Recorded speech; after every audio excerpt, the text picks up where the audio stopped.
talks topic. A relevant issue, so the first part is perceiving improvisation. A relevant issue of the studies on artistic improvisation, particularly in the performing arts, such as music, theater, and dance, concerns the perception of improvisation. Roughly, improvisation can be defined as an art event or an artwork in which invention and performance coincide, in which is realized through and as the interaction with its situation.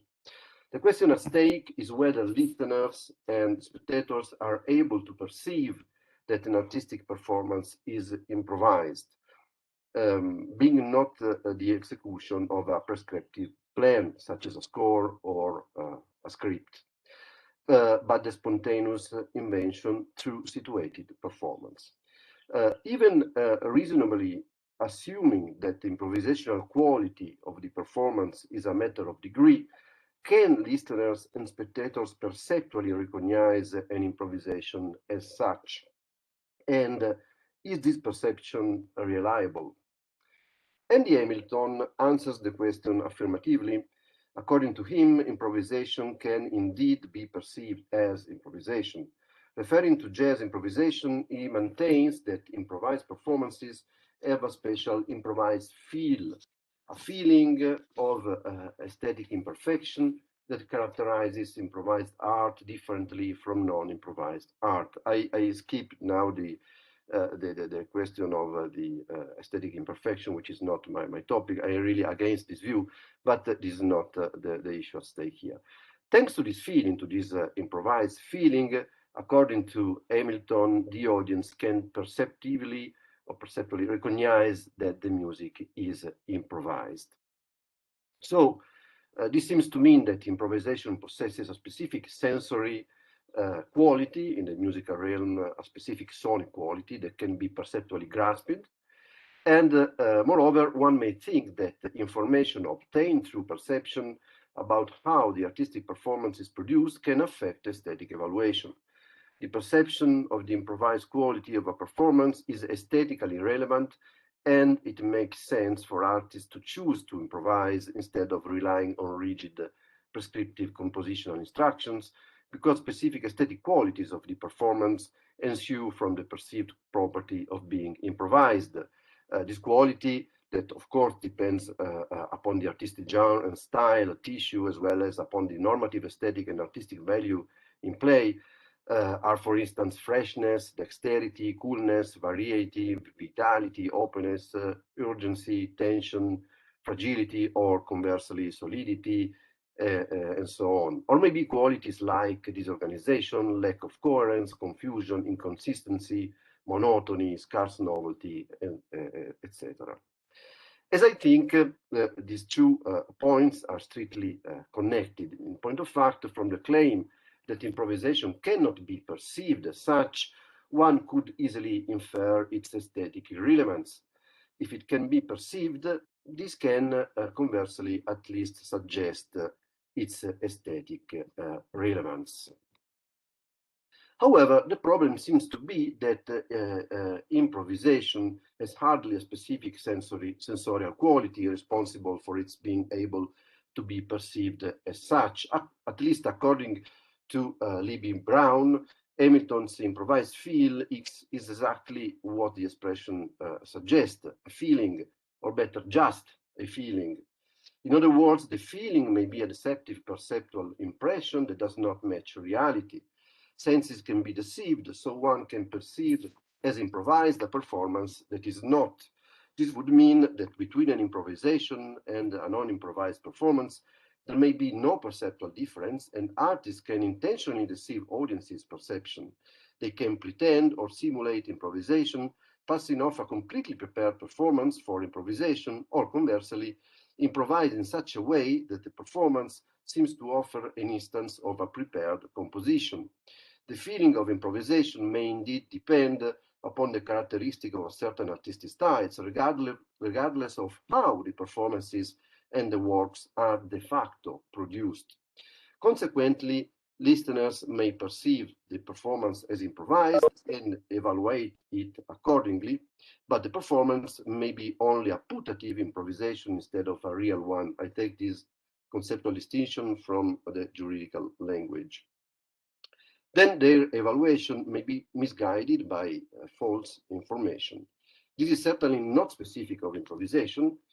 False information may jeopardize the reliability of aesthetic evaluation of artistic items also in other cases. For instance, we can be misinformed or even deceived regarding the authorship of a painting. We think we have an authentic Rembrandt in front of us, and instead we have a forgery or a fake. Arguably, we see the painting differently from how we would see it if we had the correct information. A related but different problem seems to concern, in particular, improvisation. Perceiving improvisation as such seems to be crucial for the improvisational way of production to be relevant and justified artistically.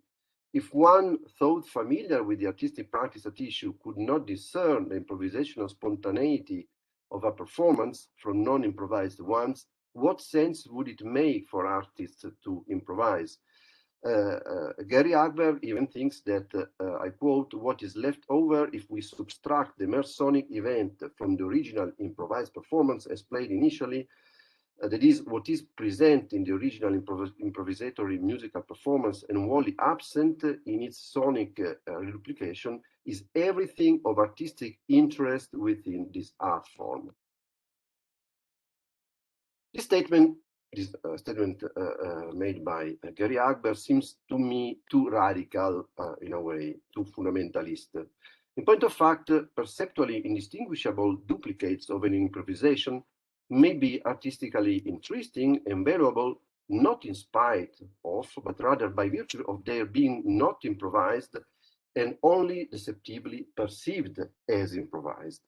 We may appreciate this point by considering, unfortunately, I cannot present this musical example, but you can Google it easily.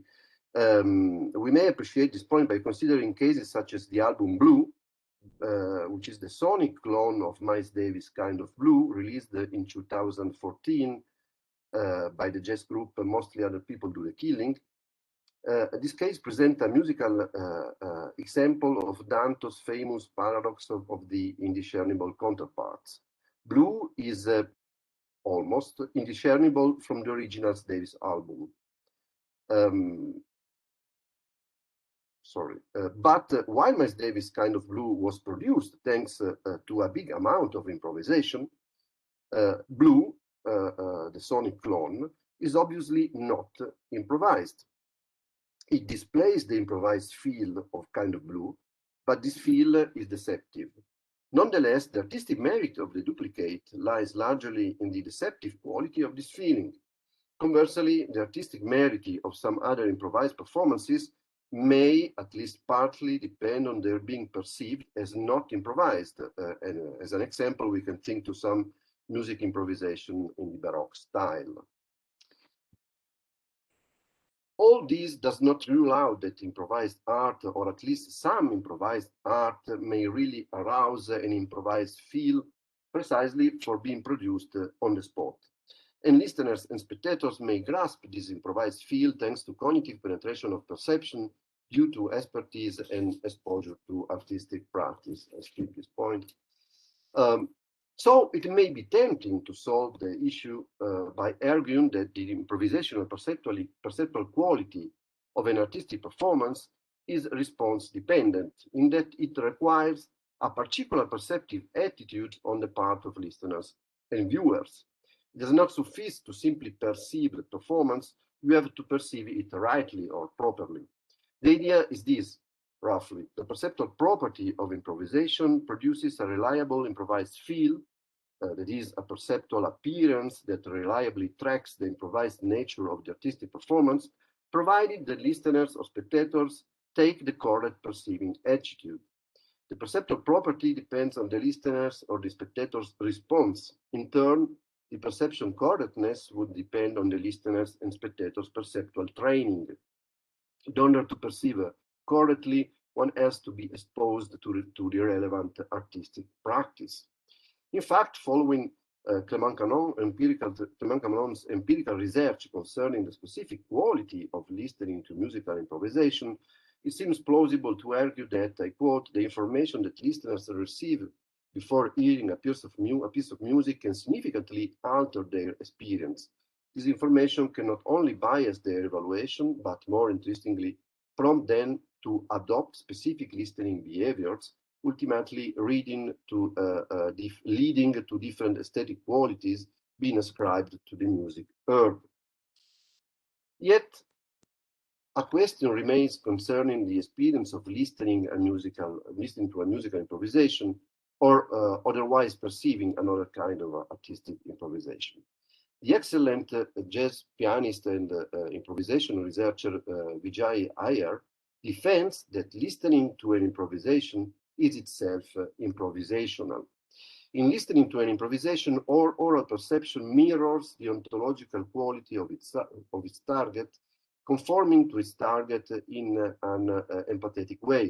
In other words, the perception of an improvisation adapts to a process characterized potentially by unpredictability by means of being itself unpredictable. I think that Ayer's idea should be interpreted in a normative way. The act of listening to an improvisation should adapt itself in an improvisational way to the improvisational quality of the performance. This happens, for example, if listeners or spectators are read to change in real time expectations, aesthetic attitudes, and even criteria of evaluation. The idea could apply also to other sensorial domains and other artistic improvisational practices. Indeed, other scholars defend that not only improvised music, but also improvised theater, dance, and poetry call for a participatory perception. Entering an in-between state of joint attention and awareness, the audience immerses themselves in the process of spontaneous decision-making of the performance, and an implicit collaborative partnership with the artist may emerge. A shared experience then develops, not only between performing artists, but also between artists and audience, since spectators share with performers the attitudes and feelings of curiosity, trust, joy, alertness, sensitivity, adventure, risk, frustration, and satisfaction that are gesturally expressed and impressed in improvised performance. Listeners and spectators are not only contemplative observers, they actively participate in the negotiation of the artistic shape and sense of the work or of the performance.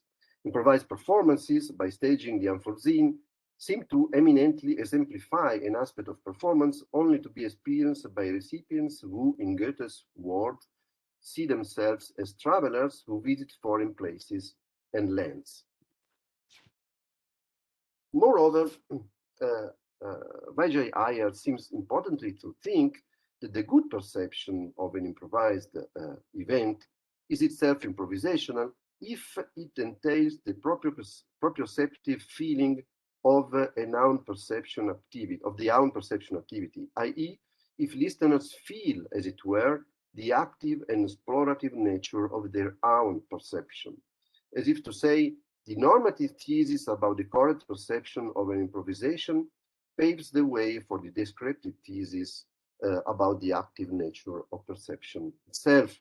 In point of fact, following Alvanoe, Iyer rejects the notion of perception as registration of external stimuli and understands it as active, embodied, plastic, self-adapting, and exploratory activity, i.e., I quote, as the real-time interaction with the structure of one's environment. Perception is active because it shapes what it apprehends. Improvisation and perceptual experience, Iyer ventures, have an essential identity.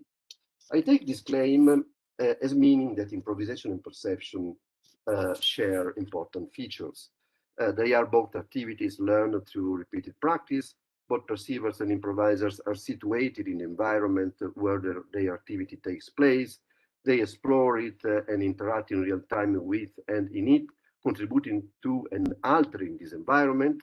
And putting together these claims, the empathetic character of musical listening, especially to improvisations, the performativity of listening to an improvisation, which reflexively shows the active character of perception, Ayer concludes that by listening to an improvisation, listeners experience their listening perception at work, indeed as a kind of improvising performance that take place during and in the same place as the invention and performance of its object.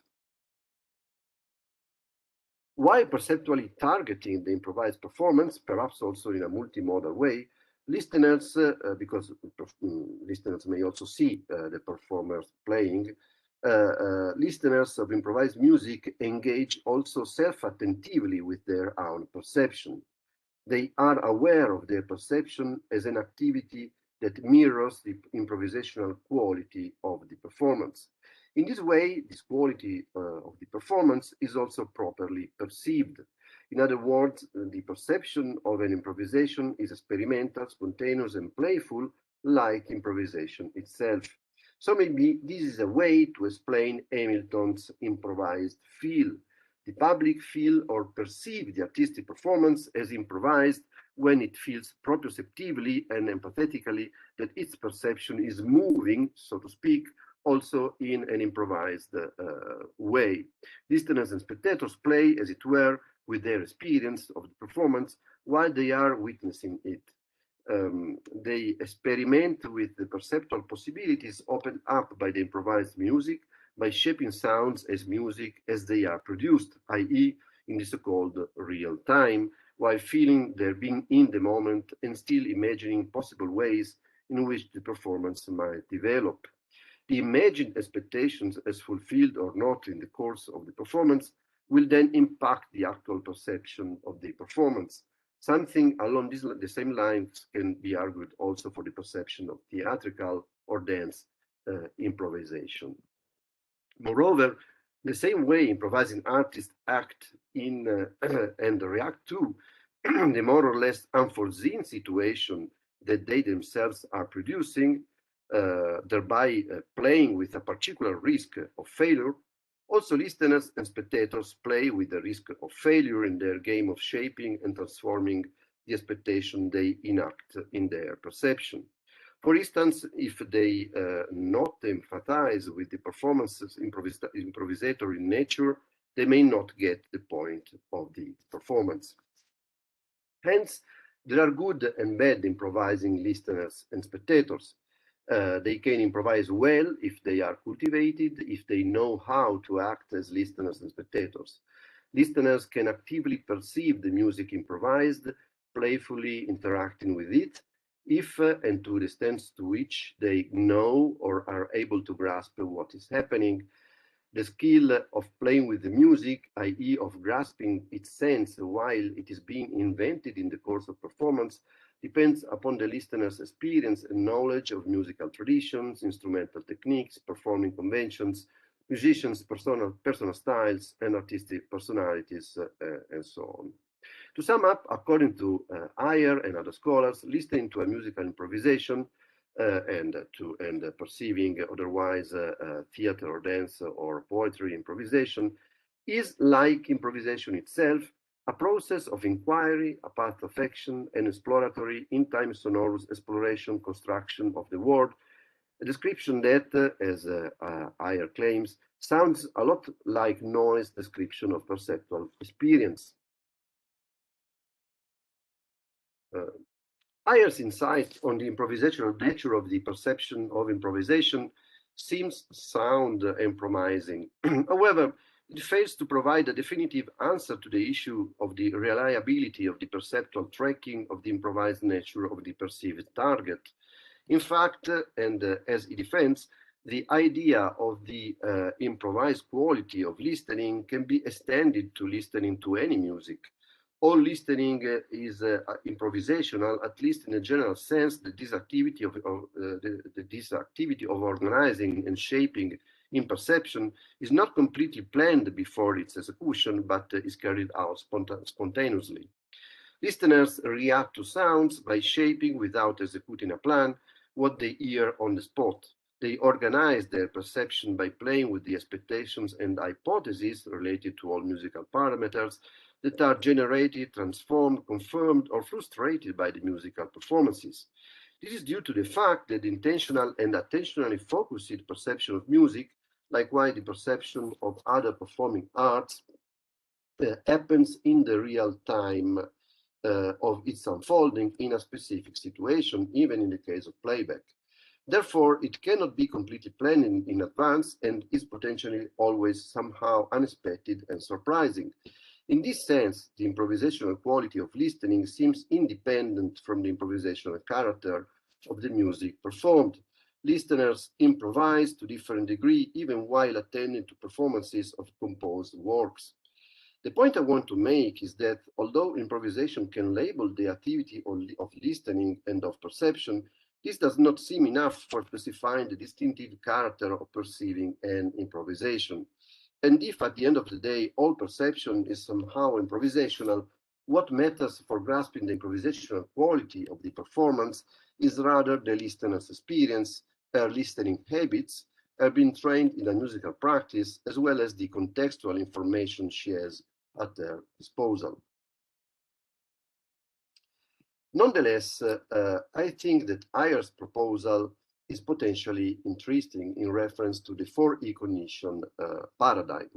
Just to recall, the issue at stake is the structural analogy between improvisation and perception as such, that is, the improvisational character of perception that improvised perception of an artistic improvisation, a perception aware even pre-reflectively of its own improvisational quality exemplifies. Of course, this is a very different problem than that of the perceptual relevance of improvisation.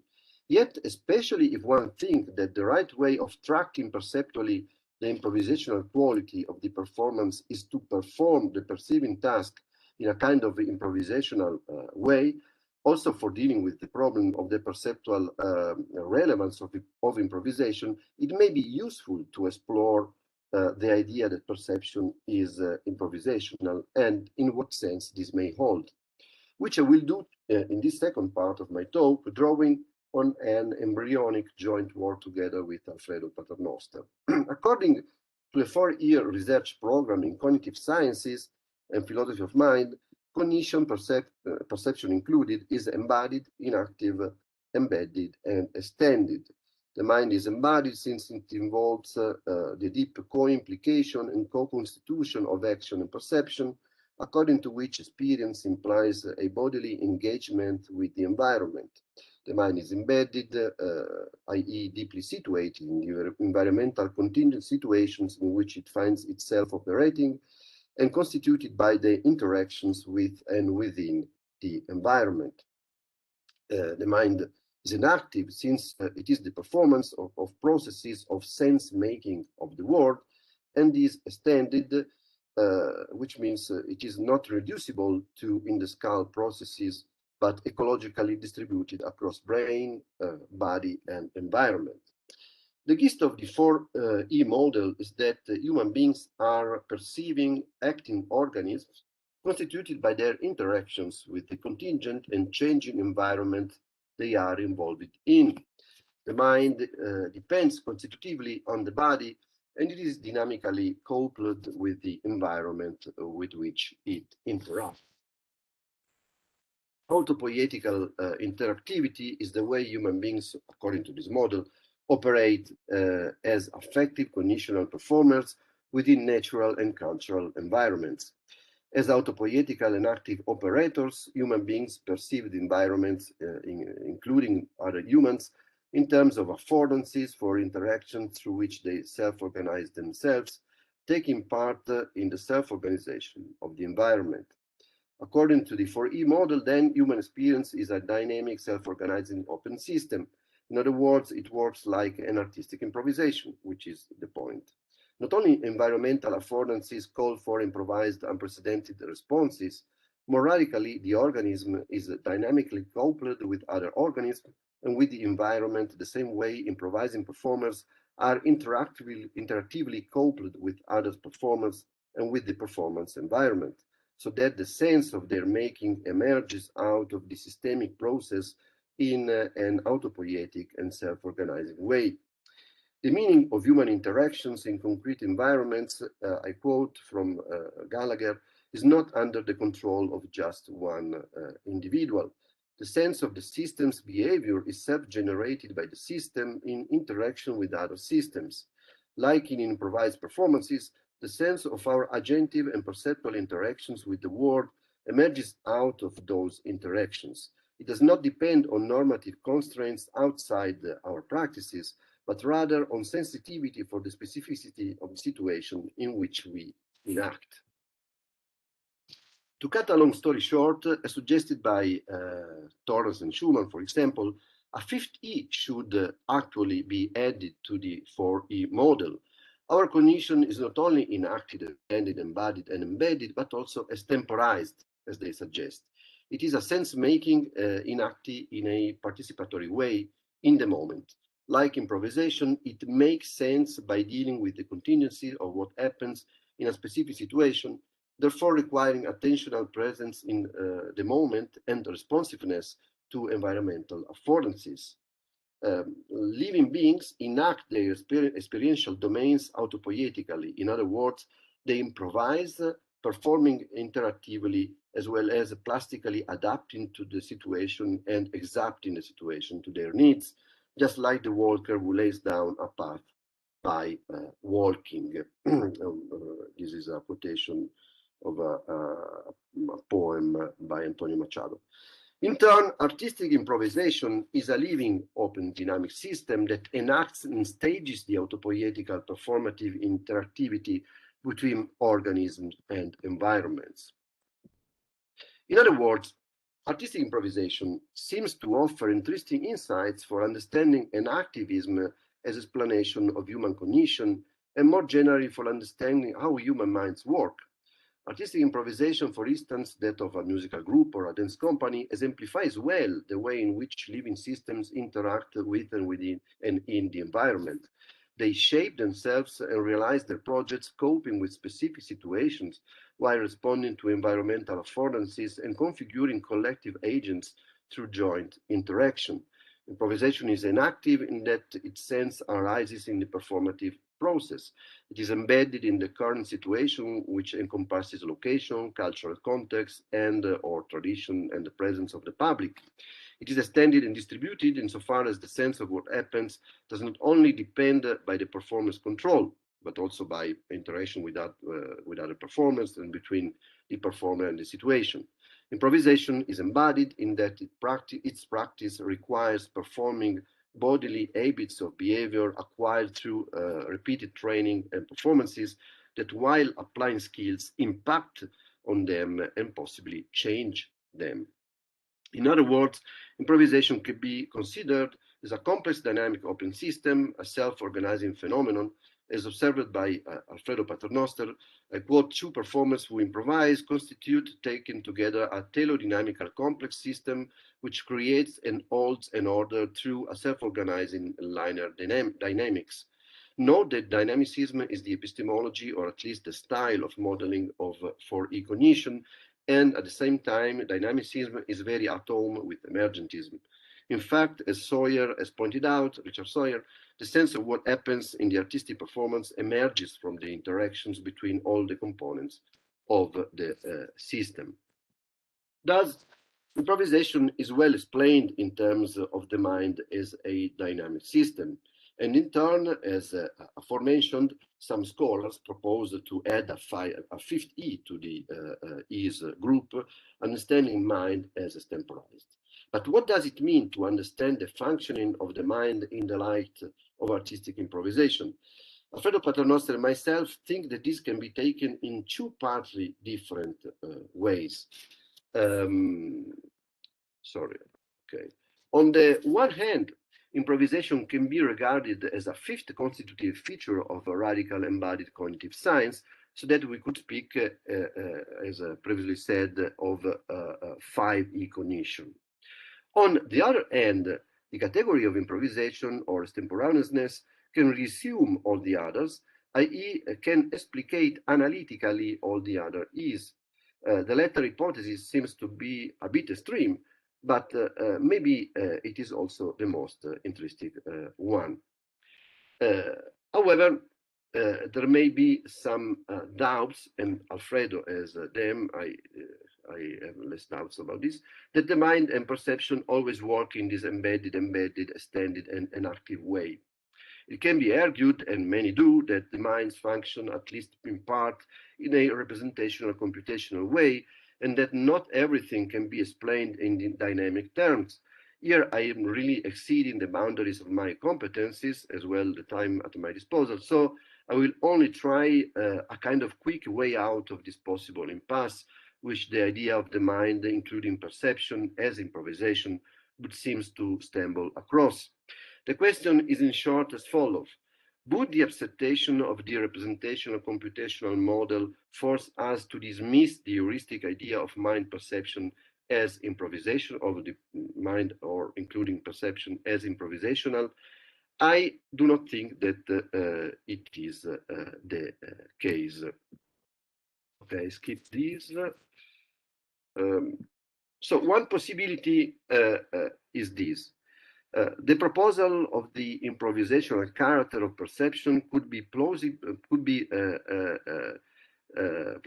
and interestingly applied. Could be plausible and interesting also if understood along the lines of Andy Clark's idea of perceiving as surfing uncertainty. According to Clark, perception interacting in response to environmental affordances thanks to perception operates interacting in response to environmental affordances thanks to multi-level built-in predictive schemes of expectations that allow for the navigation of the environment in uncertain conditions. We perceive the world by unconsciously guessing the world, I quote, using the sensory signal to refine and nuance the guessing as we go along. Usually, I quote from a paper by Günter Lösel, the brain works as an automatic prediction machine on multiple levels. Only when prediction fails on one level will the next higher level spring into action, recording the input in an attempt to make better predictions. The top-down routine prediction process is integrated with bottom-up inputs that reorient the routine predictive perception process. When something unexpected is encountered, the predictive system corrects itself retroactively, learns, and plastically absorbs the change or fails. On the one hand, the cognitive perceptual system operates on the basis of a Lamarckian generative model, which enables the prediction of sensory signals. This model can easily accommodate a representational computational view of the mind, according to which roughly received symbols are manipulated according to rules. If no disturbances occur, the perceptive process will proceed as expected. On the other hand, when the system stumbles upon something unexpected, a retroactive bottom-up adaptive readjustment of the system, a Darwinian kind of operation, is set in motion. Rules, which I would understand in terms of practical rules of behavior, i.e. of habits, are then changed, and as such they resume regulating in a Lamarckian way the functioning of perception. This finds a parallel in the process of mindful artistic improvisation. For improvising artists, the predictive systems consist in the embodied know-how of technical cultural skills, which allow them to coordinate the interaction with other performers, responding to environmental demands. Typically, it is the technical and stylistic repertoire of skills, phrases, and musical gestures that a jazz improviser has at their disposal. They are the rules that she applies to the specific performative situation. But performative events can unexpectedly cause errors with respect to the baggage of rules, usually used by imposing variations and perhaps even breaks with respect to the routine in order to achieve a good performance. Or perhaps speaking of errors is not entirely appropriate. What usually happens is something like this, I think. The improviser, as well as the perceptual system, must adapt to a specific situation. The task is not merely solving problems by virtue of applying the right rule of action. The point is rather to operate in a concrete environment that impacts the structure of the improvisational system, if we can call it in this way, as well as of the perceptual cognitive system. One could therefore make the case that radical free improvisation, in music, for example, an improvisation that does not improvise with pattern of sounds or phrases or even with sounds, but improvise the sounds itself, could offer a model analogous to radical enactivism, according to which perception is not representational and operating on the basis of disembodied rules, but inactive, embedded, and embodied, because it builds its own meaning from time to time through interaction with the environment. Understood in these terms, perception would be a case of diving into uncertainty rather than a case of surfing uncertainty.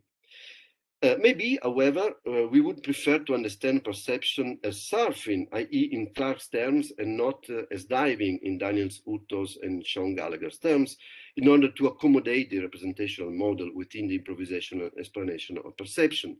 I guess that this strategy could possibly work.